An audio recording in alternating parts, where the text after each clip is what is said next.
turn up, if you would, please, to Romans chapter 10. We're going to go two places today. We're going to start in Romans chapter 10, but then we're going to jump over to James. We're going to look at James chapter 1 and a couple of verses. We're going to start in Romans 10. When I think about the primary responsibility of you and I as Christians, there's really one main thing that God would have us do, and that is to share the good news. Did you know that? That really every day we should look for an opportunity to share with somebody the goodness of God, and more importantly, to help them to understand and know the saving knowledge of Christ.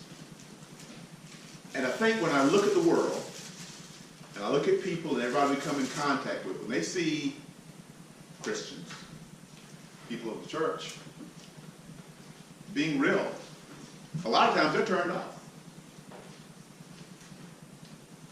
They're turned off because all we're doing is telling them what they should be doing or telling them what they ought not be doing.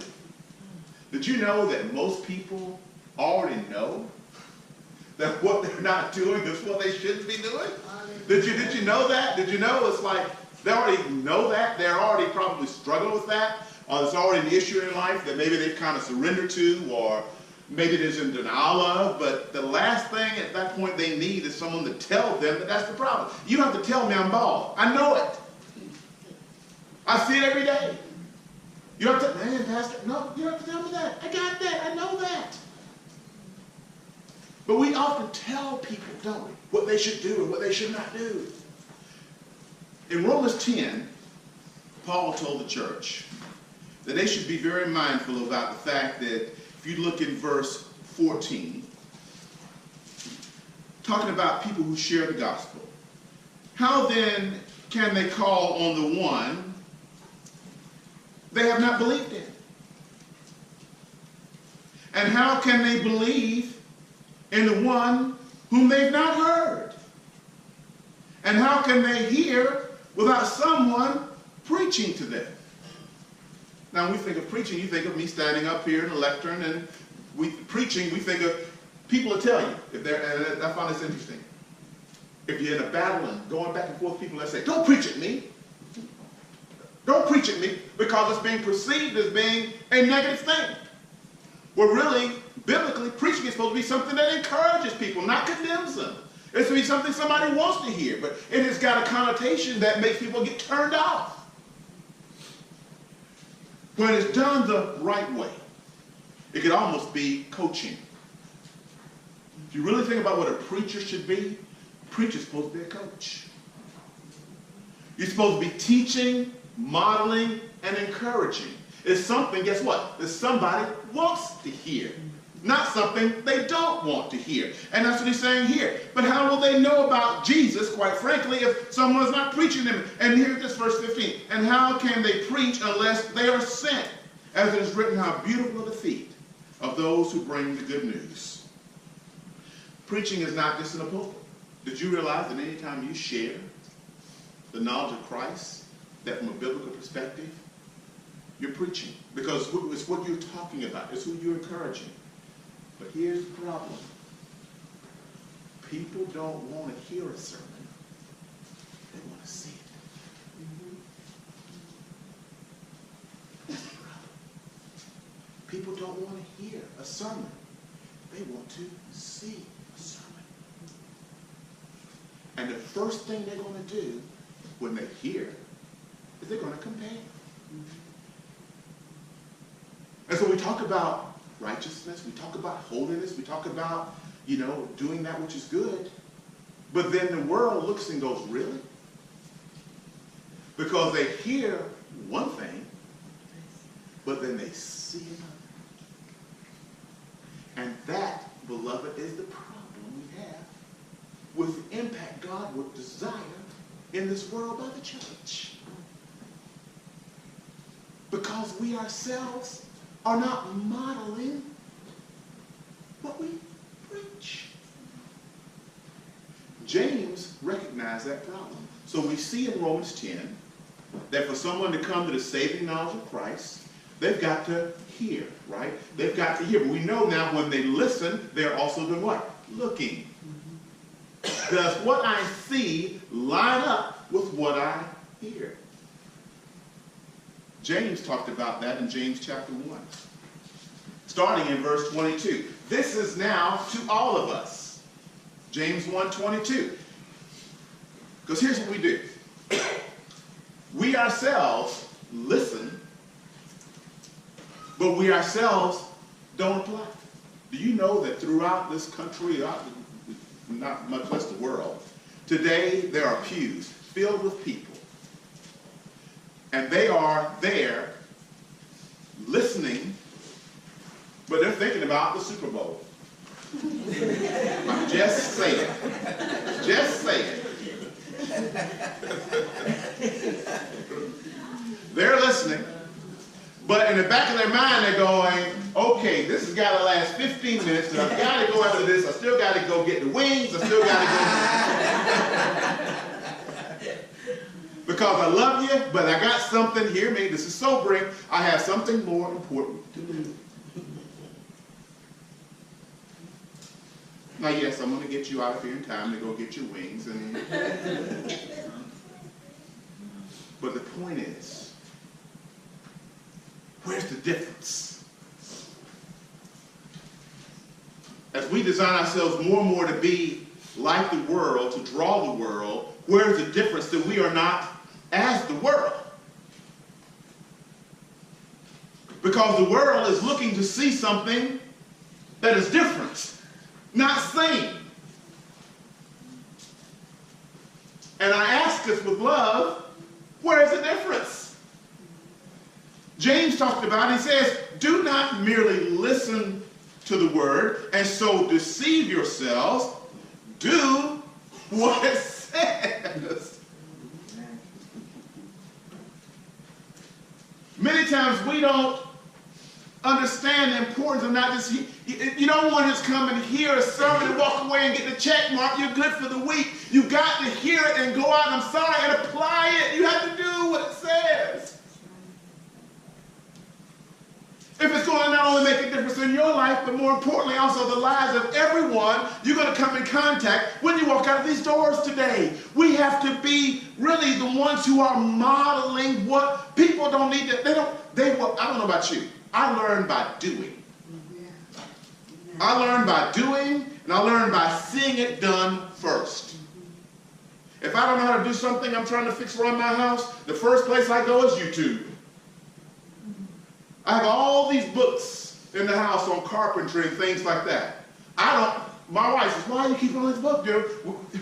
I don't look at them. I don't look at them. Why? I got YouTube.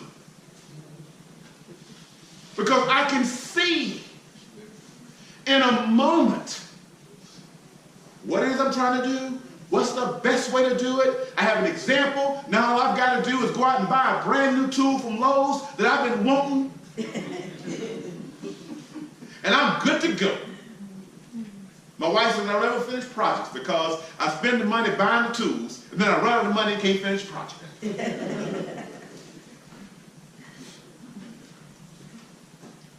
But if I see it,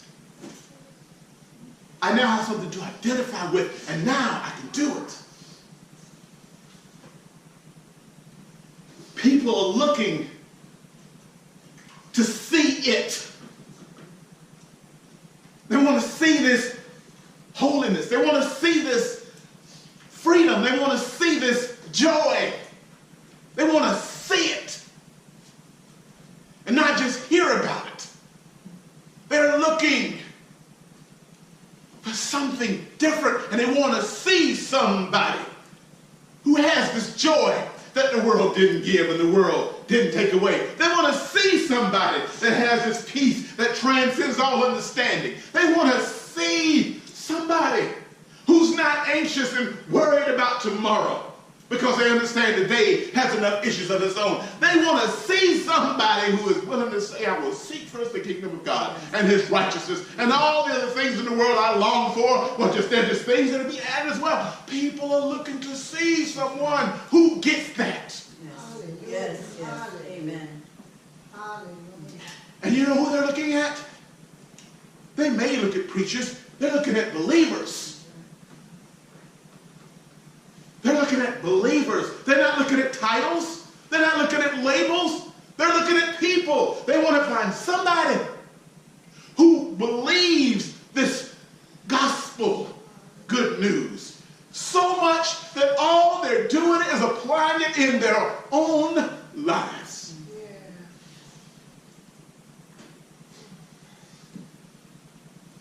We're not making the impact we could really make because we're not doing what we say should be done. And the sad part about it is, this isn't to be legalism, this is to be life and liberty. What he wants is to set us free, not to bind us up. But instead we find ourselves of the world instead of just being in the world. And we don't find ourselves being this doer of the word. We just hear it only. What happens? Verse 23. Listen, not just some, anyone who listens to the word, but does not listen, does not do what it says, is like a man who looks in the mirror, and after looking, I see who I am, goes away and, don't miss this word, immediately forgets what he looks like. It means you come in here, we hear what is said, and we go out the door and immediately forget that we're born again. Immediately forget that we've been saved and set free. No, I don't, Pastor. Then why is it when you get in the car you get grumpy? Why is it that you start bickering and arguing among yourselves when you drive away? Why are you so hung up with the cares of this world that now that we're at church, I can resume the anger I had with you before we came in the door?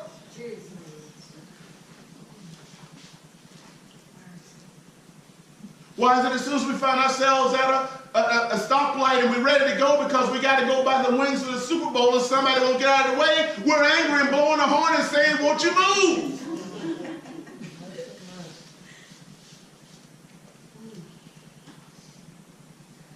Why is it the things that we know that we ought not do, that we feel guilty about, and do it all over again, still the cycle of our life?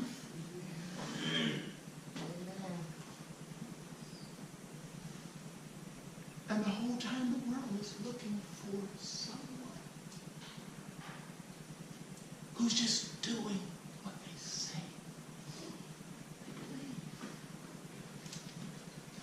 And the problem is we find ourselves in an identity crisis. And that's why anger raises up.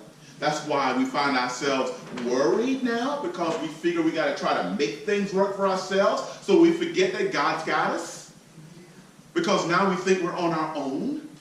So therefore now we're anxious, we're worried, we can't make decisions, we're tossed to and fro, we can't ask for wisdom because we don't think God loves us, because we have all this guilt on our shoulders of doing the things we know we ought not do. So now we find ourselves defeated, and the enemy is prowling like a roaring lion looking for someone to devour, and you are on his radar screen because you do not have your head held up. You've got your head down because you're beat down, tore up, destroyed, because you have allowed yourself to buy the lie that God does not love you, and he does.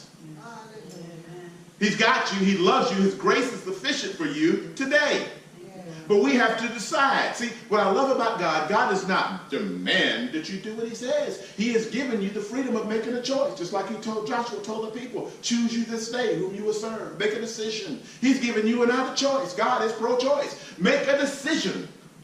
Choose if you want to believe me. Choose if you want to trust me. Choose if you want to give your life to me. Make a choice. I'm not going to demand my way. But I am forever looking for whomever says yes. But we walk around with this identity crisis, forgetting what he looks like. But, verse 25. See, you thought I made all this up. But the man who looks, listen how, intently into the perfect law that gives what? Bondage? Freedom. See, it's a lie that God wants to bind you up. He wants to set you free. It's the things that we do that we ought not do that bind us up.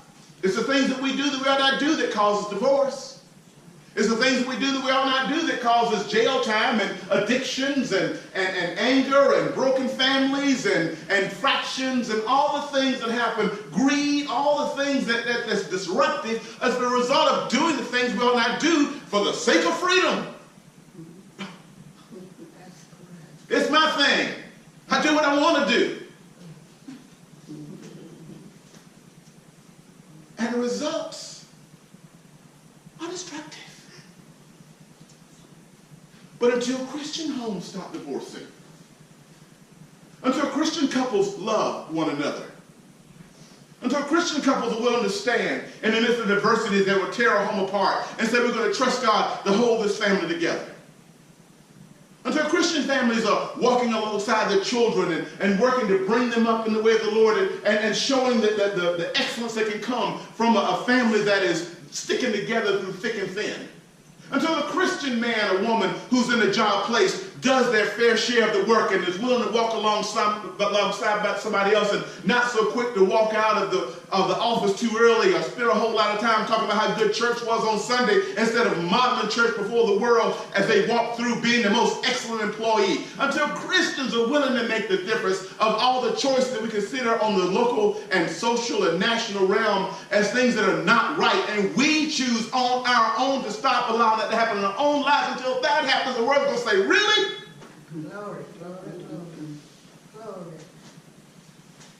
We have to be the doers of what we believe. And that is the biggest sermon that the world is longing to see.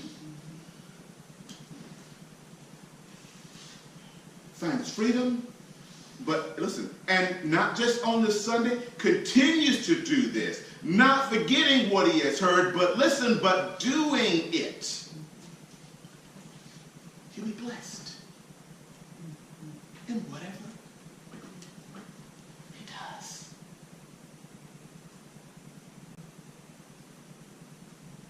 And the world will be blessed by what they see.